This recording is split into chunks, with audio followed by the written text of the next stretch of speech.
Assalamualaikum warahmatullahi wabarakatuh. Perkenalkan, nama saya Cintalia Nur Afisa, NIM 1952113212 dari kelas MBS 6G. Saya di sini akan menjelaskan sedikit tentang bisnis plan yang telah saya buat yang berjudul Dimsum Yummy. Dimsum merupakan makanan tradisional yang berasal dari Cina. Kata dimsum sendiri berasal dari bahasa Cina yang diansan, yang berarti makanan kecil. Dimsum adalah produk makanan yang segar dan yang pada saat ini diminati oleh berbagai kalangan, mulai dari anak kecil, anak remaja hingga orang tua.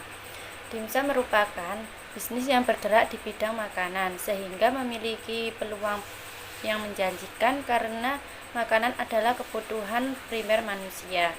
Dimsum adalah makanan yang terbuat dari daging ayam, daging udang, dan sayuran yang dibalut dalam selembar kulit lumpia. Makanan dimsum ini bisa digoreng dan bisa dikukus sesuai selera. Visi dan misi. Visi yang pertama berusaha memproduksi makanan ringan dan sehat, memiliki nilai gizi yang tinggi dan tentunya banyak disukai masyarakat. Yang kedua, menjadikan salah satu produk kuliner yang dikenal masyarakat luas. Misi membuat makanan yang berbeda dari yang sebelumnya.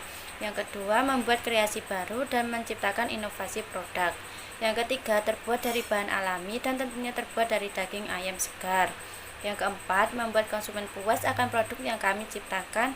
Yang kelima, menyeimbangkan antara kualitas dan kuantitas. Dan yang keenam, mengembangkan kualifikasi terhadap usaha.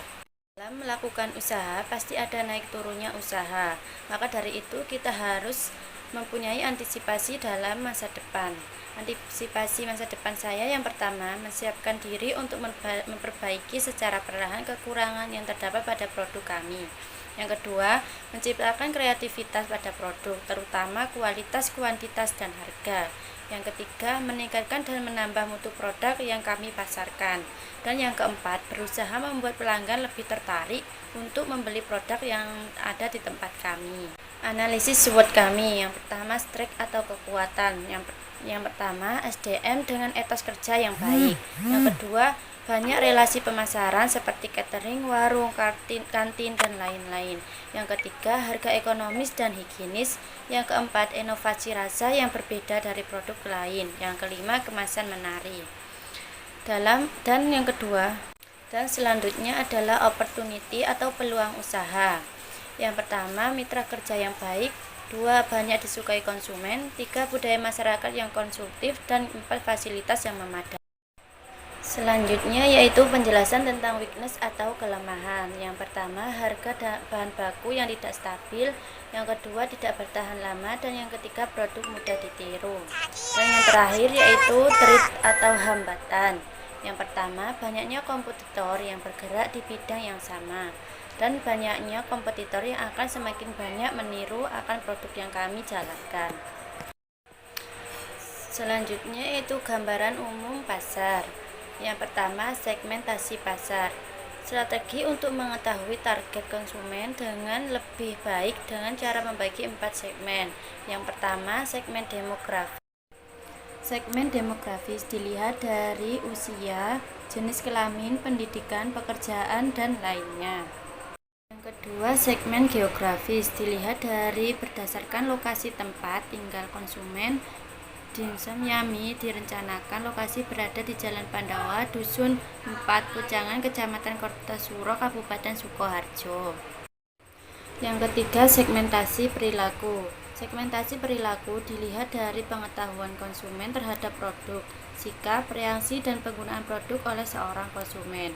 Dan yang keempat yaitu segmentasi psikografis, meliputi kelas sosial, gaya hidup, persepsi, kepribadian. Selanjutnya penjelasan tentang Mix 7P.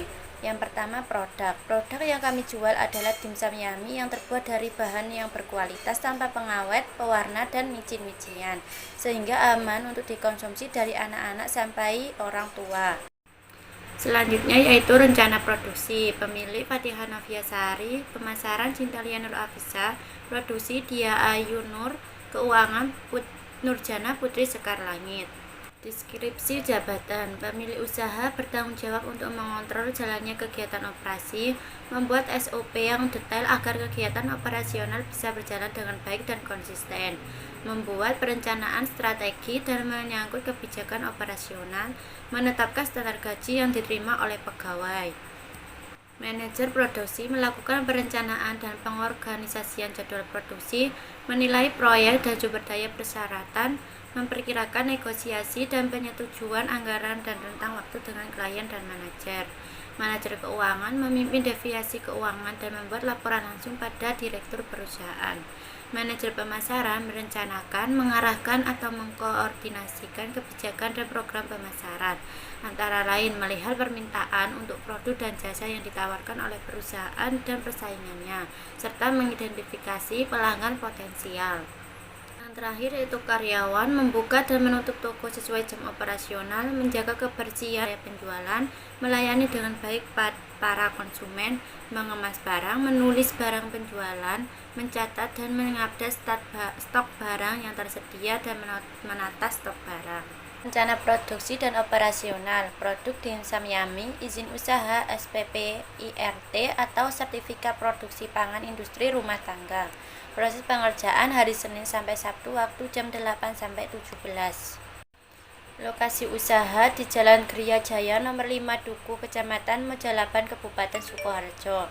Peralatan kompor gas, tabung gas, blender, dan baskom. Bahan baku, bahan daging ayam filet, kulit ayam, udang, dan tepung maizena.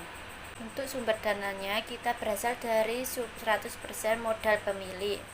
Kebutuhan modal untuk usaha ini terdiri dari modal usaha dan investasi.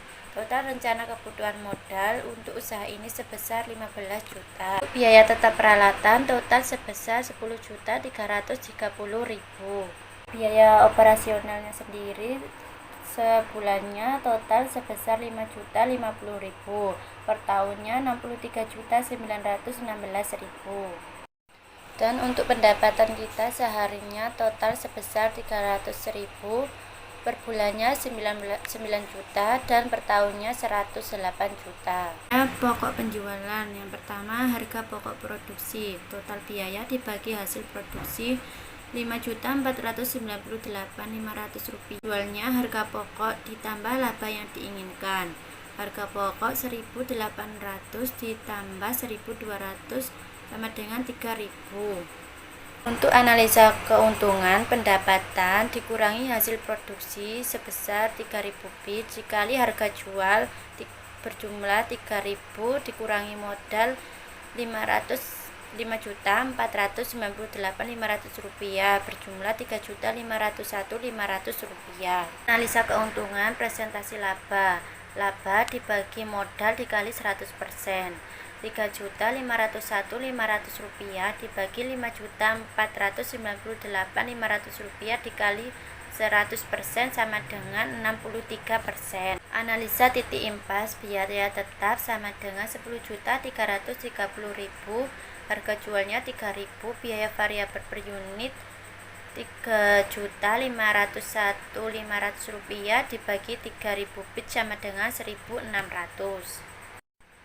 Analisis titik impas, BEP unit variabel sama dengan biaya tetap harga jual dikurangi biaya variabel.